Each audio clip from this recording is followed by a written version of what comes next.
नाज़रीन गिरामी अस्सलामु अलैकुम वरहमतुल्लाहि वबरकातुहू। सीधी बात के ताज़ा तरीन प्राइम टाइम में आप लोगों का इस्तकबाल है। नाज़रीन मैं अंसार अजीज़ नदवी आज के मॉर्निंग प्राइम टाइम में आप लोगों के सामने सबसे पहले LIC में इंश्योरेंस को लेकर के बात करूंगा कि अगर आपने इंश्योरेंस कर लिया है तो फिर सोच लीजिएगा कि आपके रुपये और रकम डूबने वाले हैं, क्योंकि 30,000 करोड़ रुपए का नुकसान होने वाला है LIC को। उसके हालत बड़े खस्ता हो रहे हैं, वो भी तफसीलात में आप लोगों के सामने रखूंगा। शहरियत कानून के खिलाफ चंद्रशेखर आज़ाद ने सुप्रीम कोर्ट में अर्जी दाखिल की थी और उसके बाद कल वो शाहीन बाग भी वहां जाकर के भी वो नजर आए।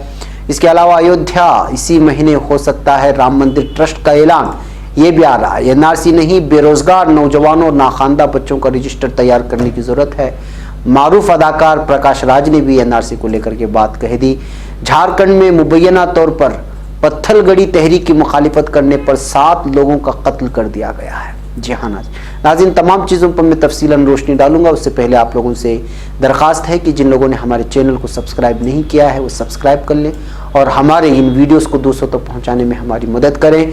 और दूसरी अहम तरीन अपील आप लोगों से ये है कि सीधी बात ने एक अहम तरीन अपील आप लोगों के नाम हमारे YouTube के चैनल में नीचे जहाँ पे डिस्क्रिप्शन होता है वहाँ पे आप लोगों के लिए बहुत ही अहम तरीन पैगाम छोड़ा है।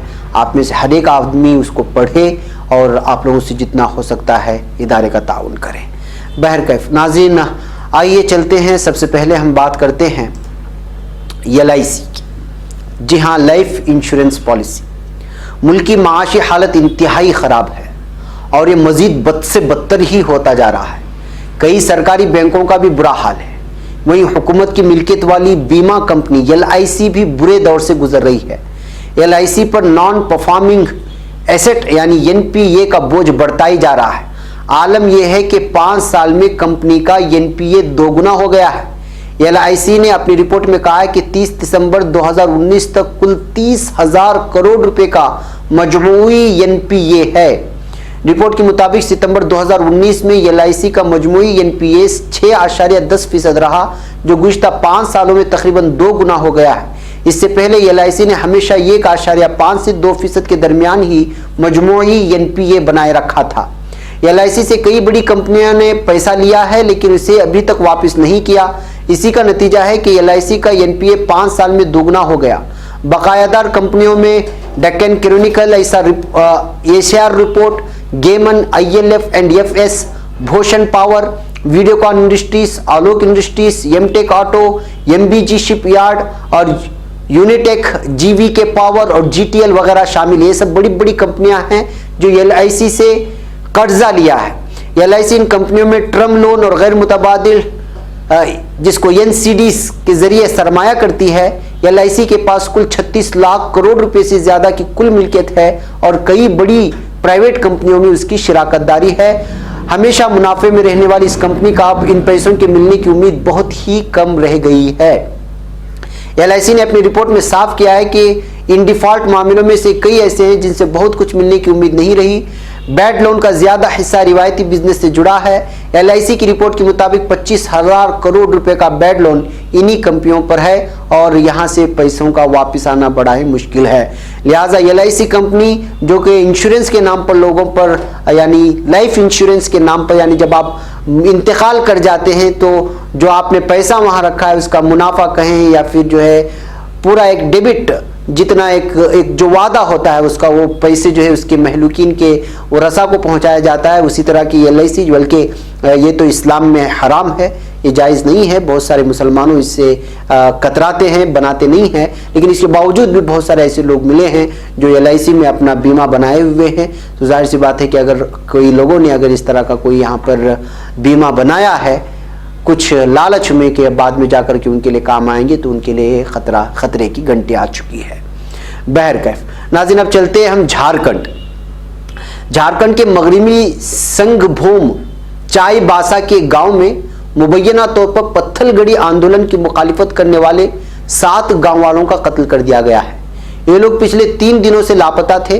पुलिस ने लाशों को बरामद कर लिया है। इल्जाम है कि पत्थलगड़ी आमियों ने उन लोगों का कत्ल किया। प्रभात खबर के मुताबिक मगरबी संगभूम जिले में नक्सली मुतासिर गदड़ी ब्लॉक के गली केरा गांव में मुबैना तौर पर पत्थलगड़ी की मुखालिफत करने वाले एक पंचायत नुमाइंदे समेत 7 गांव वालों की लाठी, डंडों और टांगी से हमला करके कत्ल कर दिया गया, जबकि 2 गांव वाले अभी भी लापता हैं। जाय वारदात सोनवा थाने से करीब 35 किलोमीटर दूर है, जो घने जंगल के दरमियान और नक्सली मुतासिर इलाका है। झारखंड डीजीपी और रियासती पुलिस के तर्जुमान साकेत कुमार सिंह ने बुध को बताया कि लापता बताए जा रहे 9 गांव वालों में से 7 की लाशें बरामद कर ली गई हैं, दीगर 2 का पता नहीं चल सका। सिंह ने बताया कि पुलिस को गुज़िश्ता मंगल को वारदात की इत्तला मिली। इसकी बुनियाद पर पुलिस टीम मंगल देर रात मौके पर पहुंची। बुध को गांव से 4 किलोमीटर दूर जंगल से पंचायत नुमाइंदे समेत 7 गांव वालों की लाशें बरामद की गई हैं। गांव वाले वहां से डर करके भाग गए थे। दरअसल सिंह ने यह बताया कि गांव वालों का कत्ल लाठी, डंडे और टांगी कुल्हाड़ी से बेरहमी से किया गया था। कई लोगों की लाशें पहचानने के लायक ही बची नहीं थी। कुछ मकामी लोगों ने बताया कि पत्थलगड़ी हामियों ने गांव वालों के साथ गुज़िश्ता इतवार 19 जनवरी को बैठक मुनक़िद की थी, जिसमें मुबैना पत्थलगड़ी हामियों ने मुबैना तौर पर पत्थलगड़ी की मुखालिफत करने पर गांव के एक नायब मुखिया, मुआविन पंचायत नुमाइंदा जेम्स बोर्ड और दीगर 6 गांव वालों की लाठी डंडों से जमकर पिटाई की है। वैकम नाज़रीन, ये नक्सली इलाका है। यहाँ पर समाज और तबक़ात में बहुत ही ज़्यादा हेरा फेरी होती है और पंचायत पर कब्जा करने को लेकर के मुख्तलिफ समाजों में हमेशा से जो है मुठभेड़ रहती है। उसी में से एक पत्थलगड़ी एक समाज है, जिस समाज की जो है पंचायत में जिसका उबूर था, उसी की मुखालिफत करने की वजह से पत्थलगड़ी के लोगों से इल्ज़ामात लग रहे हैं, उनसे वाबस्ता लोगों ने उन पर हमला करके जान से मार दिया है। और ये खबर 7 लोगों के जाने के बावजूद और आपसी समाजियों की दूरी और तबक़ात में एक दूसरे की दूरी किस कदर हैरानकुन होती है, तशवीशनाक होती है और फिर हैबतनाक होती है और कत्ल तक ये बात पहुंच जाती है। इस बात से आप अंदाज़ा लगा सकते हैं कि भारत के ऐसे सैकड़ों इलाके हैं जहां पर तबक़ात और समाज को लेकर के हमेशा पंचायत के ओहदों पर सबकत हासिल करने के लिए इस तरह की कत्ल की वारदात सामने आती रहती हैं। लेकिन ये ख़बरें सिर्फ वहाँ के मकामी अखबारात में या फिर वहीं उन्हीं कुछ इलाक़ों में फैल करके दम तोड़ जाती हैं। मेन स्ट्रीम मीडिया में इसको कभी दिखाया नहीं जाता, इस वजह से कि अंदर की जो तबक़ात के माबेन जो खलीज होती है वो कहीं सामने आकर के बड़े पैमाने पर आग न लग जाए। बहरकैफ नाज़रीन, आइए अब हम आगे बढ़ते हैं और बात करते हैं चंद्रशेखर आज़ाद की। चंद्रशेखर आज़ाद के सिलसिले में ये खबर आ रही है कि उनको दिल्ली में आने के लिए रोक लगाई गई थी अदालत की जानिब से, लेकिन कल उनको इससे भी छूट मिल गई, तो वो सबसे पहले शाहीन बाग आए हुए हैं। इसके अलावा शाहीन बाग ने उन्होंने आए और वहाँ पर जो है आइन उठाया और लोगों से मुखातब हुए और ये वीडियो भी बाकायदा पूरी तरह से कल रात से वायरल हो रही है। आप इसको देख सकते हैं, शाहीन बाग में उनके आने का मंजर, और शाहीन बाग के लोगों ने उनका पुरजोर इस्तकबाल भी किया और उन्होंने आइन की किताब उठा करके लोगों को बताया कि उनको उनके साथ में है। इसके अलावा शहरियत तरमीम कानून के खिलाफ लोगों का मुजाहरा और समाज के मुख्तलिफ तबक़ात से ताल्लुक़ रखने वाले मुअज़्ज़ज़ हज़रात का इस कानून के खिलाफ सुप्रीम कोर्ट में अर्जी दाखिल करने का सिलसिला बंद होने का नाम नहीं ले रहा है। जबकि कल सुप्रीम कोर्ट की जानिब से वाज़े तौर पर इशारा मिल चुका है, फैसला आ चुका है कि वो इस सिलसिले में सुनवाई नहीं करेगी जब तक कि मरकज़ी हुकूमत की जानिब से कोई नोटिस नहीं आती, और नोटिस के लिए 1 महीने का उन्होंने वक्फा भी दिया है। ताज़ा तीन खबरों के मुताबिक ये भी है कि भीम आर्मी के चीफ यानी सदर चंद्रशेखर आज़ाद ने भी सुप्रीम कोर्ट में इस कानून के खिलाफ अर्जी दाखिल कर दी। बुध के रोज़ चंद्रशेखर आज़ाद की जानिब से अर्जी दाखिल की गई। इसमें इल्ज़ाम आयद किया गया है कि ये कानून SC/ST एक्ट की मुकम्मल खिलाफ वर्जी है। फिर उन्होंने उसके साथ ही कल शाम शाहीन बाग भी गए और फिर वहाँ पर जो है वहाँ जिन लोगों ने वहाँ शाहीन बाग के ख़वातीन का उन्होंने हौसला बढ़ाया और वहाँ भी उन्होंने बयान भी दिया।